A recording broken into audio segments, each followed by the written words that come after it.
Mélanie Heard, bonjour. Jean-François Delfrécy, bonjour.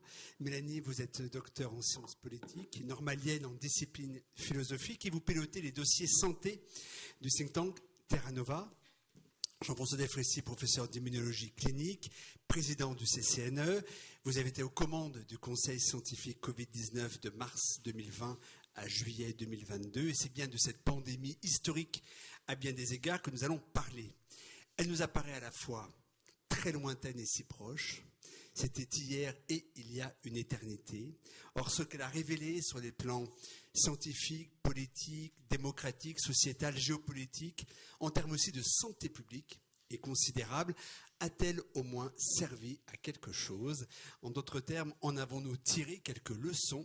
C'est ce que nous allons voir ensemble, mais en préambule, la crise Covid-19 n'a fait l'objet d'aucun inventaire officiel, n'a fait l'objet d'aucun rétex. Pourquoi? Et comment, dans ces conditions, penser que collectivement, nous allons pouvoir en tirer des enseignements? Jean-François Delfrécy, par exemple. Écoutez, il faut poser la question à nos décideurs politiques. Parce qu'un vrai rétex est un rétex au niveau de la nation. Il y a eu néanmoins des réflexions de la part à la fois des scientifiques, d'institutions, à Pasteur, au ministère de la Santé, mais pas de vision globale, incluant allant de la science à la société. Alors, à la décharge de nos politiques, on sort de Covid et ensuite on a l'Ukraine et on a Israël-Gaza, enfin, et plus avec les conséquences sur les enjeux énergétiques. Donc on peut comprendre. Je ne désespère pas qu'il y ait un rétex. Qu'est-ce qui pourrait le déclencher? Et un rétex de haut niveau. C'est pas exclu. Puis, pour faire un rétex, il faut prendre un peu de temps. Il faut laisser passer un tout petit peu de temps et ne pas être dans l'émotion, mais être dans plutôt une vision à la fois critique de ce qui a pu être fait, mais aussi dans une vision constructive. Et par ailleurs, vous avez eu ce matin, avec Brigitte Autran, présidente du COVARS, une vision de rétex et prospective sur ce que pourraient être les prochaines crises. Donc il y a bien quand même des leçons qui ont été tirées. Mélanie, vous partagez l'opinion de Jean-François Delfrécy? Tout à fait. Moi, ce qui me frappe beaucoup, et ce sur quoi on a travaillé à Terra Nova, dont je dirige les publications santé, et où on a fait un gros travail sur le Covid, on a été constamment frappé, pas seulement de l'absence de rétex au sens critique du terme, mais comme dit Jean-François, ici, aussi en termes de vision constructive. Et je crois qu'il n'y a pas eu de rétex, il n'y a pas eu plus profondément d'inventaire également de ce qu'on peut porter au crédit de notre pays dans cette crise. Des victoires scientifiques, on va sûrement en reparler. Une victoire politique aussi, une victoire de l'action publique pour que les comportements requis pour protéger le bien commun adviennent et que tout le monde les adopte finalement, le masque, le vaccin, etc. Et au fond, peut-être qu'un rétex opérationnel pour l'action publique interviendra plus tard. Ce qui reste dommage, je crois, c'est que ce qu'il n'y a pas eu, c'est un travail de reconnaissance envers les citoyens qui ont su adopter ce souci de se protéger, de protéger les autres au quotidien, et que ça n'a pas été dit, ça. Nous allons revenir parce qu'effectivement, c'est un point très important. Mais je vous cite, notre culture de santé publique est faible et nous avons manqué l'occasion de formaliser un référentiel pour protéger la santé des gens. C'est finalement à ça qu'aurait pu servir justement cet inventaire. Oui. Moi, je pense beaucoup aux enfants. On a beaucoup travaillé à Terra Nova sur les enfants. On a tous beaucoup travaillé sur les enfants, sur le vaccin des enfants, sur l'école, qui a été un sujet difficile pour vous au Conseil scientifique. Voilà, qu'on se dise quand même, tous les enfants de ce pays sont allés à l'école avec des masques après ne pas avoir pu aller à l'école pendant longtemps. Personne ne leur a dit merci. Merci de nous avoir collectivement protégés par ces efforts énormes que vous avez faits tous les jours pour prendre soin de vous et pour prendre soin des autres. On a une génération d'enfants aujourd'hui dans ce pays qui a appris concrètement à limiter sa joie de vivre, à limiter son allant naturel pour prendre soin de soi et des autres. Cette formule, elle a un sens dans la chair de tous les enfants de ce pays qui ont fait des efforts et personne ne leur a dit merci. Cynthia Fleury, d'ailleurs, ce matin, nous rappelait que la santé mentale, et notamment celle des jeunes, est aujourd'hui davantage reconnue à la faveur, malheureusement, bien sûr, des dégâts de la pandémie. Cette crise a soulevé d'immenses questionnements éthiques. Il faudrait une journée pour les passer en revue. Nous a-t-elle fait justement progresser sur quelques-uns d'entre eux?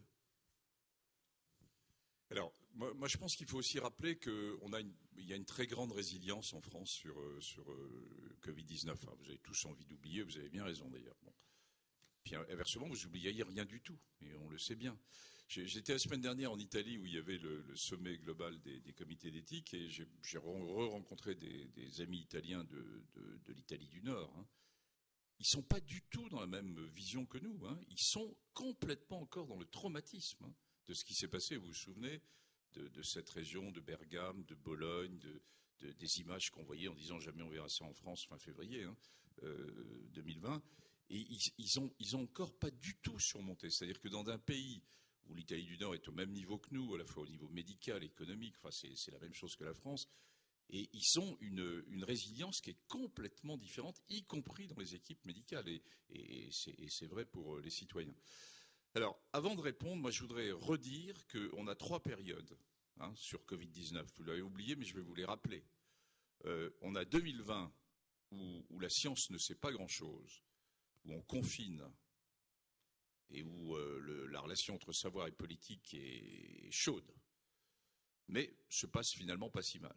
Puis ensuite, on a une période de 2021, fin 2020-2021, où c'est la course entre variants et vaccins. On pense avoir trouvé, le politique pense avoir trouvé la solution avec la vaccination, sauf qu'on ne vaccine pas un pays en 4 mois, et qu'il faut du temps. Donc, toute la discussion qui s'est passée sur le pass sanitaire et le pass vaccinal. Et en même temps, les variants arrivent, avec des surprises totalement inattendues.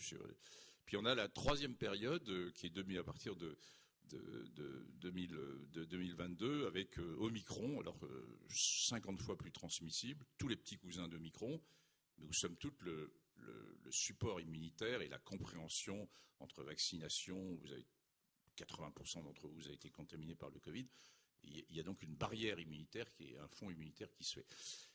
Pourquoi je redis ça? Parce que la science, c'est une victoire de la science, Covid. C'est une grande victoire de la science, qui n'est pas reconnue suffisamment. C'est même troublant, d'ailleurs. Mais elle s'est faite en mouvement. Il y avait des tas de choses qu'on ne savait pas en mars 2020. Et donc, quand on refait l'histoire en disant, mais pourquoi tel type de décision, etc., bien parce que, 1, on ne savait pas, 2, on manquait de moyens, de tests diagnostiques, de toute une série de choses. Donc on ne peut pas recommencer l'histoire en se basant sur ce qu'on savait en 2022 pour des décisions qui ont été prises en 2020. Je le redis parce que voilà, on a tendance à oublier ça. Je rebondis, Mélanie, sur votre propos introductif et qui lui-même fait rebond d'ailleurs à un échange ce matin avec Jean-François Delfrécy et Cynthia Fleury. C'est la démocratie en santé. On sent qu'elle n'a pas profité en fait de cette crise de Covid-19 et les décideurs politiques ont finalement négligé la parole des Français, la pensée des Français, leur capacité à contribuer à la réflexion et à la décision. C'est ce que vous évoquez en préambule. C'est peut-être l'une des erreurs majeures qui ont été commises? Plusieurs éléments de réponse. D'abord, la démocratie en santé, dans le sens historique, canal historique de la démocratie sanitaire en France depuis la loi Kouchner en 2002, c'est une démocratie des patients. Ce sont des associations de patients agréées. Et c'est vrai que là, on a eu un enjeu qui a dépassé, qui concernait tous les citoyens. Donc, ce n'était pas facile pour les associations sidérées par ce qui se passait de s'emparer d'un enjeu qui dépassait en fait leur plaidoyer naturel de démocratie sanitaire et qui allait vers l'ensemble des citoyens. Je pense aussi qu'il y a eu un grand échec contre lequel Jean-François s'est beaucoup battu et on est nombreux à avoir essayé de contribuer, qui est de ne pas avoir attrapé l'enjeu de démocratie participative et délibérative qui était disponible à ce moment-là, avec l'expérience qu'on avait gagnée sur la conférence citoyenne climat et qu'on a su refaire sur la fin de vie de manière tout à fait importante. Et ça, c'est vraiment un des grands regrets qu'on peut avoir, c'est qu'on était là dans un sujet où si vous voulez, en santé, généralement, l'éthique, on la met du côté du soin et de la bioéthique. Là, on s'est rendu compte qu'il y avait des sujets éthiques qui étaient des sujets d'éthique de santé publique. Et éthique de santé publique, c'est pas en fait un vocable qu'on avait tellement. Vous n'avez pas beaucoup de publications en français qui s'appellent éthique de santé publique. Vous en avez en anglais, mais en français, ça n'existait pas vraiment comme catégorie de pensée. Et donc, le temps de se mettre à la page de ça et d'avoir derrière nous une démocratie capable de s'emparer de ces enjeux-là, c'est sans doute une force pour la prochaine fois, que là, on a quand même avancé, même si on aurait pu beaucoup mieux faire. Jean-François, à plusieurs moments clés de la crise, et vous l'avez évoqué, dans ces 3 moments justement, ces 3 grandes périodes, notamment au début, vous avez dû naviguer à vue, sans certitude au-delà des 24 ou 48 heures qui allaient suivre. Vous avez douté. Le doute, il est intrinsèque au métier de scientifique, mais c'est l'ennemi du politique, qui pense toujours que les citoyens ne sont pas prêts à l'entendre. Comment gère-t-on une telle ambivalence ? Alors, ça pose la question de la relation entre savoir et pouvoir. À mes yeux, les enjeux étaient très clairs. Hein. L'expertise est là pour éclairer la décision politique, et c'est aux décideurs politiques de décider. On les a élus pour ça. Et ils font un travail, au passage, très difficile. Hein. J'ai retrouvé, lors de la crise Covid, une fonction publique de haut niveau, de très grande qualité. Hein, vous ne vous rendez pas compte, en France, la chance qu'on a d'avoir une fonction publique de très haute qualité. Hein. Il y a des trous dans la raquette, certes, hein, mais il y a des gens remarquables, ayant le sens du public, ayant le sens du citoyen, je dirais même presque plus que les médecins, avec une vision de santé publique, presque les médecins qui eux, ont une vision qui est plus dans le curatif. Alors, les temps sont différents, c'est-à-dire le temps de la science, c'est des mois, voire des années, hein, et encore ça a été extrêmement vite dans le Covid. Le temps du politique, il est de quelques jours, le temps des médias, il est de quelques heures. Et comment on arrive à réconcilier ce temps-là? Et on a bien vu la complexité de ce que ça peut être. Alors, sur le doute, oui, les décideurs en France, on dit qu'il y a 300 décideurs, 95% sortent de l'ENA, ils se connaissent tous, ils ont la tête bien faite, mais ils ont quitté la science depuis qu'ils sont en seconde. Hein, parce que la formation qui est... Bon, hein, c'est une réalité. Hein, bon. Mais ils ont la tête extrêmement bien faite.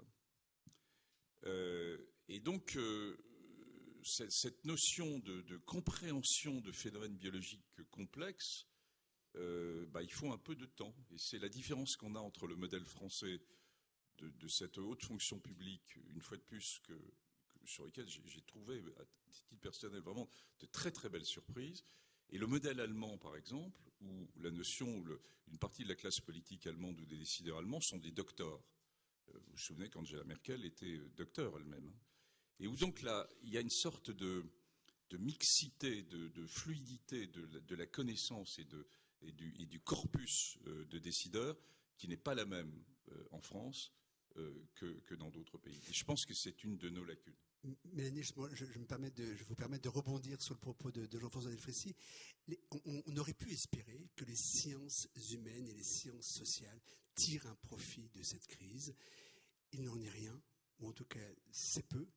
Certes, il y a eu quelques représentants de ces sciences sociales et humaines au sein du Conseil scientifique, mais peut-être pas suffisamment, d'après certains, et surtout derrière, l'interprétation qu'on a pu faire de la crise avec ces professions-là, ces disciplines-là, n'a pas été forcément au rendez-vous. C'est un regret pour vous qui êtes justement normalienne et philosophe? Absolument, oui, c'est un très vif regret. On n'est pas forcément complètement d'accord avec Jean-François sur ce type de chapitre, au sens où le conseiller conseille, le décideur décide, c'est une partie du sujet, mais le décideur, il justifie aussi. Il ne fait pas que décider, il doit être capable de justifier, et de justifier en utilisant précisément la science.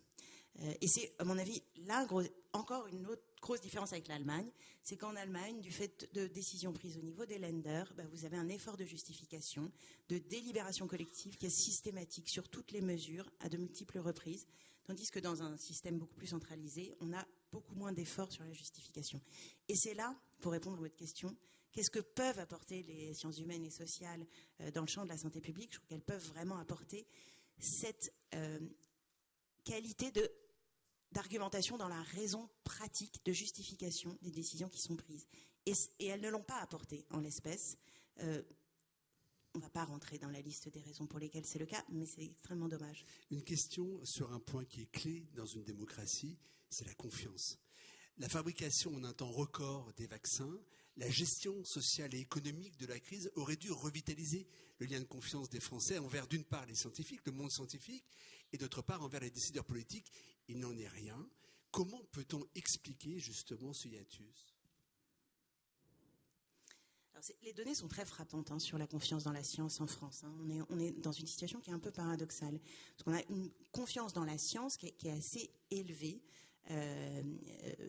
et avec des citoyens qui sont globalement enclins à considérer que si tous les scientifiques se sont mis d'accord sur un truc auquel on ne comprend rien et qu'on n'a jamais vu, s'ils sont tous d'accord, on va plutôt être enclin à penser qu'ils ont raison. Et ce mécanisme est beaucoup travaillé par la psychologie sociale. En revanche, la confiance dans les institutions scientifiques, la confiance dans la rentabilité de l'investissement dans la recherche, la confiance dans la parole médiatique des scientifiques est singulièrement faible dans notre pays, avec des effets post-Covid importants. Vous l'avez éprouvé de l'intérieur, justement, Jean-François, l'analyse que partage Mélanie ? Alors, je partage l'analyse sur le fait que dans ce type de crise, le politique a décidé, mais il a expliqué en effet le processus de décision. Et c'est probablement, alors que la France, j'y reviendrai, il faut aussi arrêter à certains moments de se tirer des balles tout le temps dans le pied. La France est parmi les démocraties celle qui s'en sort le mieux d'un point de vue sanitaire. Mais le citoyen français, la maturité du citoyen français fait que, en cas de crise importante ou de grands enjeux, il n'admet plus finalement une décision top to bottom. Et il demande de l'explication. Oui, nous prenons cette décision. Il y avait probablement deux possibilités. Les scientifiques nous ont expliqué qu'il y avait tel argument sur tel autre argument.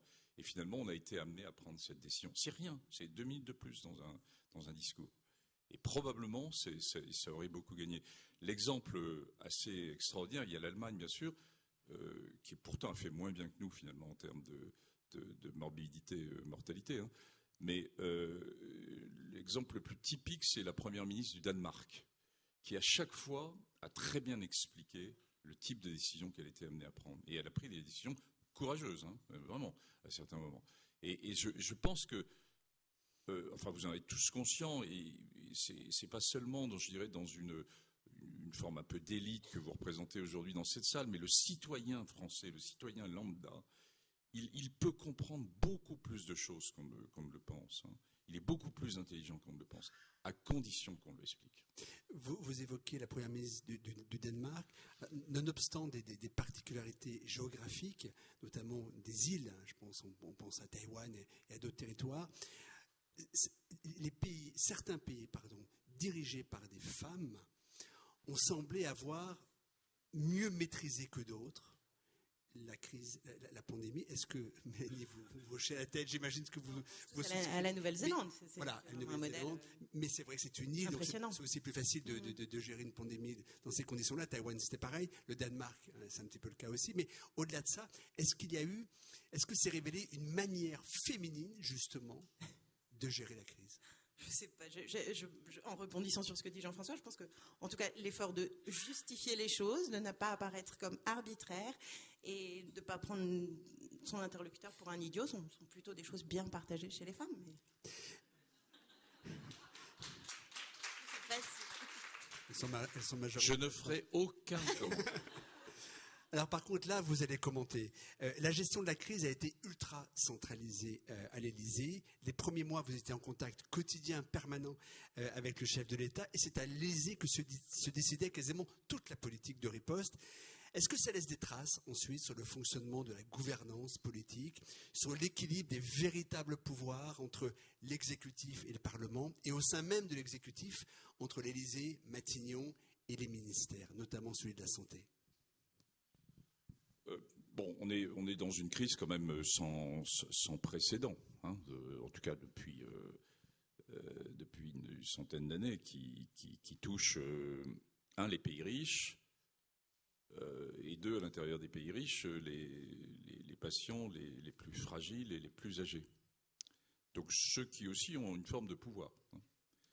Donc il est assez logique que la réponse à la crise soit très centralisée. Et on a reproché beaucoup que finalement tout soit géré par le Conseil de défense. Bon, on m'avait proposé de rentrer dans le Conseil de défense, j'ai refusé, bien sûr. On pouvait préparer, expliquer avant le Conseil de défense, mais le Conseil de défense est un conseil qui doit décider. Nous n'étions pas là pour décider. Il faut bien séparer, une fois de plus, ce qui est, sinon on se mélange les pinceaux, entre la science d'un côté, avec ses troupes, ce qui avance, etc., et puis le décideur politique. Alors, ça a été très centralisé, parce que voilà, on est dans une forme de royaume de France, et c'est pas centralisé que sur la crise, c'est centralisé sur d'autres enjeux. Bon, à l'inverse, ça permet aussi d'avoir des circuits beaucoup plus rapides de décision. Après, c'est vrai que c'était vraiment le début. Très vite après, à partir de septembre, Matignon a repris la main avec Jean Castex et le ministère de la Santé également. Mais c'est vrai que la première partie, enfin, je le décris dans le bouquin, je me souviendrai toute ma vie de ce jeudi matin 12 mars à l'Élysée, où on était avec une série de membres du Conseil scientifique, parce que voilà, je trouve que je suis là aujourd'hui, mais vous savez que c'est un travail de groupe, c'est un travail d'experts, c'est un travail où on est devenus d'ailleurs très copains et très amis tous ensemble, et on s'appuyait quand l'un mollissait ou l'autre, etc. Et où on se retrouve à quelques-uns du Conseil scientifique face au président, au Premier ministre, au ministre de la Santé, etc. Et où le message qu'on leur donne, je rappelle, on est le jeudi 12 mars 10h30, il faut confiner le plus vite possible et le plus dur possible. Donc c'est normal qu'après la réponse soit centralisée. Tout à l'heure, vous évoquiez l'inculture scientifique des élites. J'ajouterai à cela, c'est également dans votre livre, l'approche hégémonique d'injonction qui s'impose à celle de co-construction, le défaut d'organisation du ministère de la Santé qui manque de vision stratégique, qui est morcelé en chapelle ou en silo. J'imagine, Mélanie, que vous pouvez compléter la liste, elle n'est pas exhaustive. Est-ce que vous avez l'un et l'autre encore l'espoir que la pandémie ait favorisé une prise de conscience réelle, justement, de ces enjeux de transformation de notre organisation de santé publique en France ? Je pense qu'il y a 2 sujets qui me paraissent cruciaux dans cette affaire. Il y a d'abord, du point de vue de la capacité du système de santé à prioriser des enjeux, des progrès qui ont été clairement, des marges de progrès qui ont été clairement soulignées dans la crise. Je pense par exemple à la façon dont on a réussi à accompagner, plutôt à échouer à accompagner les malades les plus fragiles, les patients immunodéprimés, sur des enjeux comme ça très précis. On a vu que l'émiettement des compétences entravait la prise de conscience d'un enjeu particulier et des bons leviers. Et puis pour moi, l'autre grand sujet de leçons à tirer au niveau de l'action publique en matière de santé et du ministère, c'est on a tous pris conscience qu'il y avait une grammaire d'outils pour l'action publique pour changer les comportements en santé. Qu'on pouvait faire de l'éducation, de l'information, qu'on pouvait aussi faire de l'incitation à travers le pass, qu'on pouvait aussi recourir à une forme de coercition, d'obligation avec le masque. Et cette grammaire, cet éventail de leviers possibles pour changer les comportements, on ne sait pas aujourd'hui, je pense, dans notre pays, le formaliser sous la forme d'une grammaire de l'acteur public en santé qui a à sa disposition un clavier de touches différentes. Et on n'a pas le partage dans notre communauté de santé publique, d'acteurs de santé, des critères qui nous permettent de juger, des critères éthiques et d'efficacité et scientifiques qui nous permettent de dire dans telle situation, l'objectif est tellement important que ça mérite obligation, dans telle autre, on va plutôt recourir à l'incitation. Et tout ça, ça dépend d'une culture evidence-based de la politique, dont on a vu qu'elle était strictement nécessaire, que Jean-François incarne en un sens, mais qui a encore beaucoup de chemin à faire dans le monde de la santé. Mais je prolonge ce qu'évoquait Jean-François Delfrécy ce matin. 7 ministres en 7 ans, que peut-on imaginer construire quand il y a un tel rythme juste? Et ça signifie quoi d'ailleurs? Est-ce que ça veut dire que la santé n'est pas une priorité de l'exécutif? Je crois pas. C'est ça, t'as déjà parlé. Non, je crois pas que ça signifie ça. Je crois que ça signifie qu'on a peine à construire une logique evidence-based d'action en santé où on se dise voilà la vision, la feuille de route, les priorités, voilà les informations scientifiques dont on dispose pour le conduire. Et à ce moment-là, il y a des gens qui se mettent sur les rangs et qui ont envie de faire ça. Parce que c'est clair, parce que le chemin est clair, parce que la volonté politique, du coup, elle est incarnée. Et en plus, elle est adossée sur de la science. Donc ça donne envie de le faire. Mais si on est dans quelque chose d'un peu mou, ou avec une impression générale qu'à part le conflit des corporatismes, le reste va être vraiment difficile à identifier, évidemment, personne n'a envie de foncer. Jean-François, imaginons que vous ayez été nommé ministre de la Santé après la pandémie. Quelles mesures, au singulier, quelles premières mesures concrètes auriez-vous pris justement pour engager cette transformation à laquelle vous appelez? Ça aurait été une très grave erreur de nommer Jean-François Delfraissy ministre de la Santé. Très grave erreur. D'abord pour Jean-François Delfraissy et mes coronaires. Et deuxièmement, sur le fond. Ce qui manque au niveau du ministère de la Santé, c'est des poids lourds. C'est des poids lourds politiques. Et puis qui c'est à côté d'eux des poids lourds scientifiques ou médicaux. Et qui est, au niveau du ministère de la Santé, ce que j'évoquais ce matin, c'est-à-dire un corpus de vision stratégique. Quelle santé on veut construire, non pas pour les 2 ans où passe un ministre, mais pour les 10 ans ou les 5 ans, et bien sûr qui fait appel à l'ensemble des partenaires, dont les citoyens, bien sûr, et on rentre là dans la démocratie en santé, mais aussi le privé, mais aussi les industriels, mais aussi les organisateurs de soins, etc. Il n'y a plus de pilote dans l'avion. Moi, c'est ça qui me trouble. Et j'ai quand même l'impression que en ce moment, et je ne suis pas critique vis-à-vis du gouvernement actuel, c'est global. Il y a un certain nombre de ministères clés, mais qui ne sont pas les ministères régaliens, sur lesquels on se dit, mais qui pilote? Il gère. Mais gérer, ce n'est pas piloter. Ce n'est pas avoir une vision stratégique. Le plan n'existe plus, je l'évoquais ce matin. Le plan était fondateur de la période des années 60-70. La majorité dans cette salle, vous étiez en culotte courte, mais ça a été fondateur. On avait des gens, des hommes, des femmes issus du corps des mines qui avaient une vraie réflexion de construction, etc. C'est-à-dire qu'on est capable de faire ça en France, d'avoir une vision de politique publique. Et quand on a une vraie vision de politique publique, du coup, ensuite, la discussion avec le privé, elle se fait beaucoup plus naturellement parce que le privé a un interlocuteur en face. Mais alors que là, on est dans le mou absolu. J'éviterai de vous poser la question de savoir ce que vous pensez de François Bayrou à la tête du plan. Il est l'heure de conclure. Une nouvelle pandémie est quasi inéluctable. Un jour, je ne dis pas un jour prochain, mais un jour.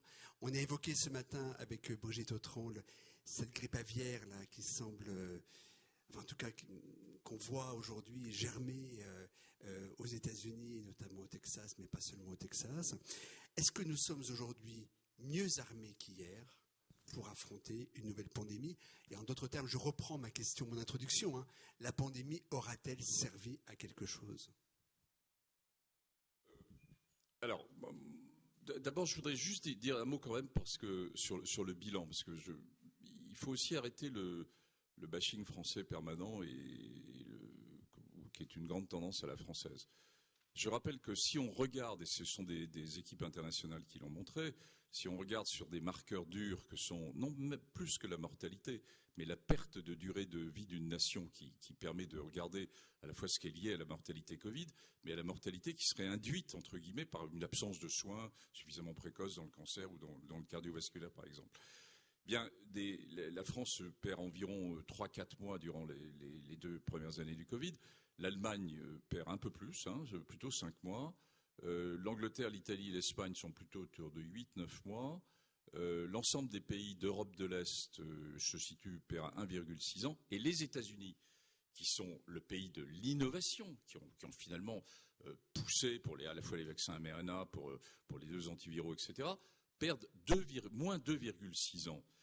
Pourquoi? Parce que l'accès aux soins aux États-Unis, et en particulier pour la population hispanique et la population black américaine, se fait dans de très mauvaises conditions. Ça veut dire que notre modèle de construction à la française, on peut le critiquer, c'est bien, bon, mais il n'est pas si mauvais que ça. Je rappelle aussi que sur les écoles, la France est un des pays qui a gardé le plus les écoles ouvertes, mais avec des buzz impressionnants, des pauvres mamans qui ne savaient plus quoi faire, comment conduire leur enfant à l'école. Mais on a quand même gardé les écoles ouvertes. Donc je veux dire qu'il y a eu des résultats intéressants en termes sanitaires et probablement aussi sociétaux. Et donc nous sommes mieux armés, d'après vous. Mélanie, vous pensez que nous sommes, comme Jean-François, vous pensez qu'on est plutôt mieux équipés aujourd'hui pour affronter une nouvelle épreuve de ce type-là ou pas? Écoutez, je vais encore faire mon rôle féminin et revenir aux enfants dont j'ai parlé au début. Oui, je pense qu'on est mieux équipés parce qu'on a une génération d'enfants qui a appris à prendre soin de soi et prendre soin des autres. Et c'est quand même un événement dans l'histoire assez majeur d'avoir toute une génération d'enfants qui est confrontée à ces difficultés et qui la relève. Donc on est mieux armés grâce à ça. On n'est sans doute pas tant que ça pour la gouvernance, etc. Il y a encore beaucoup de rétex et de chemin à faire. Mais pour ce qui concerne les gens, et en particulier les enfants, oui, moi je pense qu'on a beaucoup appris. Juste un point, je pense que ce qui arrivera, il arrivera quelque chose, c'est ce qu'on n'attend pas. C'est ce qu'on n'a pas prévu. Donc comment prévoit-on ce qu'on n'a pas prévu? Eh bien, il faut investir à fond dans la recherche fondamentale. Et ce pays, malheureusement, n'investit pas suffisamment dans la recherche fondamentale. Donc c'est moi ma principale leçon à tirer de Covid, c'est il faut que la France redevienne un pays qui investit et qui est fier de sa recherche. Ce n'est pas le cas, on est en train de passer en deuxième catégorie. Merci Jean-François Delfrécy. Merci à vous.